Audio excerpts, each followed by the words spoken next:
a bigot? Not at all. Probably the least of anybody you've ever met. Because? Because I'm not. I'm a person that has common sense. I'm a smart person. I know how to run things. I know how to make America great again. This is about making America great again. All right, ladies and gentlemen, welcome aboard. It's Wednesday on the Steve Malzberg Show from our New York City studios. Are you a bigot? Barbara Walters returns with another Trump interview, I guess. We are going to be joined by Bill Kristol, who's going to have a lot to say on Donald Trump. He tweeted out something very interesting yesterday about Donald Trump. You'll want to see that, and he'll weigh in on that. But, you know, Newsmax.com, I want you to go to Newsmax.com because they have a shocking list. 11 public figures who agree with Trump's Muslim ban plan. That's not easy to say twice fast.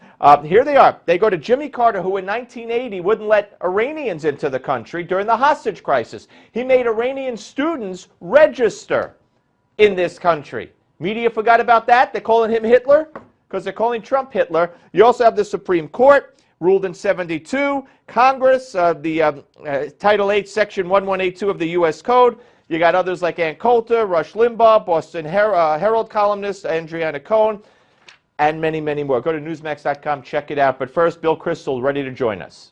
You're increasingly being compared to Hitler. Does that give you any pause at all? No, because what I'm doing is no different than what FDR's solution for Germans, Italians, Japanese. They stripped them of their naturalization proceedings. They went through a whole list of things. They couldn't go 5 miles from their homes. They weren't allowed to use radios, flashlights. I mean, you know, take a look at what FDR did many years ago, and he's one of the most highly respected presidents. All right, folks, as promised, joining us is Bill Kristol, editor of the Weekly Standard and ABC News contributor. Glad to have you, Bill. Let me ask you right off the bat, unfair? The comparison of Trump to Hitler? Yes, of course, idiotic. Trump is a demagogue, and he's been irresponsible in what he said about Muslims, but I think when he loses the election, he will not stage a coup or a putsch, and I don't think he wants to kill whole nationalities, but he says very irresponsible things. All right, so what is he then? I mean, you know, and you know, not only did FDR do this, as he alluded to, but Jimmy Carter.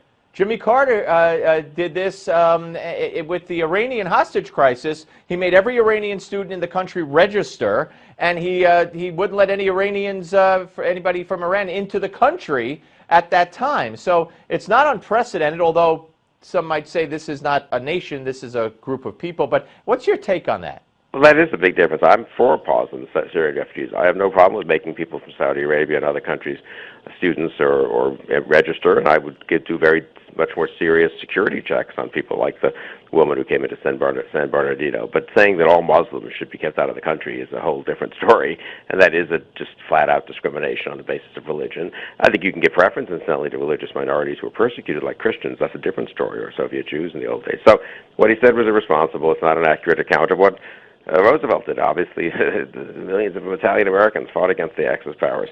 But Trump is a demagogue. He's not a fascist or Nazi or anything like that.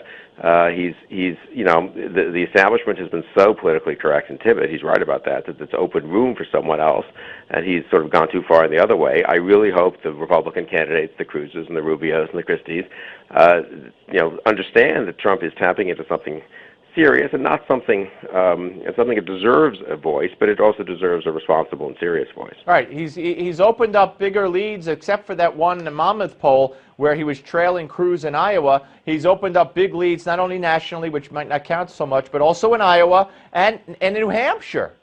This doesn't seem to, as a matter of fact, the latest poll shows that an overwhelming majority of Republican voters agree with what he said about keeping Muslims out of the country. No, I think they're thinking of Syrian refugees, not of all Muslims. And but anyway, I mean, he's a very good candidate in a certain way. He's doing well. I continue to think he will not win. I'd be surprised if he won either Iowa or New Hampshire. Pat Buchanan did well in primaries. Ron Paul got, I think, 20% of the vote. I think he was, third in Iowa and then second in New Hampshire, maybe. Last time around, George Wallace won primaries on the Democratic side in 72 and 76. This happens, and especially when the establishment is asleep or politically correct and doesn't seem to have a real grip on what's going on. I think people want big changes. They want people to get serious about the threats we face at home and the challenges we have, threats we face abroad and the challenges we have at home, and the threats at home too, for that matter. I mean, look at the San Bernardino thing. Leave aside Obama's terrible speech. Law enforcement, did they know what they were doing? They don't have, they don't secure the crime scene for more than a day or two. They let the cameras go rampage. What about the media? Were they responsible? I mean, I think people look at these these major institutions in America, the political institutions, the universities you and I have talked about, the media, even law enforcement, and they think these guys are kind of either don't know what they're doing or they're intimidated by political correctness and by the left. And so they're very open to a dissident populist voice. All right, now you tweeted this. Let's put up number 103. Can we put up 103? This is final Trump tweet. I've dismissed such conspiracy theories before, but how do we really know that Trump isn't a Clinton double agent? Now, combine that tweet with Trump now rumbling about, hey, you better watch it. I'll run as a third party, and over 65% of the people who support him say they'll go with him and vote for him as a third party. So do you believe in what you tweeted? Could it be? No, well, it could be. I think it's tongue-in-cheek. I don't think he's a double agent. But I would say this. I think he cares more about himself, probably, than about the well-being of the Republican Party, the conservative movement. And I do think there's some danger that out of vanity or whatever, he'll go run a third-party campaign instead of trying to save the country from another 4 years of a Democratic presidency. I hope I'm wrong. I hope he, loses gracefully and supports the Republican nominee and hopes that some of his ideas get picked up. I wish I thought he were in it for his ideas and his policies more than for himself, but maybe I'm being unfair. And anyway, I'm not running for office. I don't have to sort of be as nice to him as the candidates do. I hope he ends up supporting a responsible Republican nominee. But one more time, all right, and I'm not badgering you on this, but you said, no, you said it's possible, but it was tongue-in-cheek. So when you tweeted it, you meant it tongue-in-cheek. You meant it. Yeah. But I mean, could you see it? Could this have happened? I mean, could it be that he got together with Clinton or whatever, and that's why he ran? Could that be the case? I doubt it, but I do think, again, it's more ego than conspiracy, I would say. Okay, I just wanted to get that clear. All right, so we got the debate next week. And I'd like to know what you think is going to happen there. I mean, CNN is going to badger the heck out of Trump over this, and the other candidates are going to jump on him. How's he going to handle that? Well, it'll be an interesting test, and it'll be an interesting test of the other. What I'm looking at is sort of Cruz, Rubio, and Christie. I think the three most likely nominees right now who actually have held elective office. What do they say? Do they just take a kind of easy shot at Trump and then just walk away from the issue? Do they pander to Trump?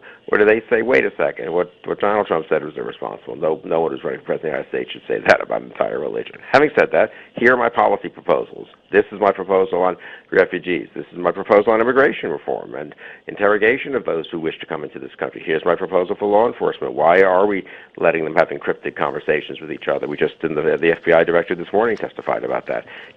I think it'll be an opportunity, actually, for a Cruz or a Rubio or a Christie to really show that he understands the frustration, the genuine and legitimate frustration that Trump is speaking to, and has policy answers, or at least partial answers, to the frustration. One more. Putin raised the N-word, the possibility of using nukes against ISIS and terrorists, hoping that he never would have to. But the fact that he would even, use that kind of language when we have a president who is afraid to bomb the oil fields because it's bad for the environment, wow, what a contrast.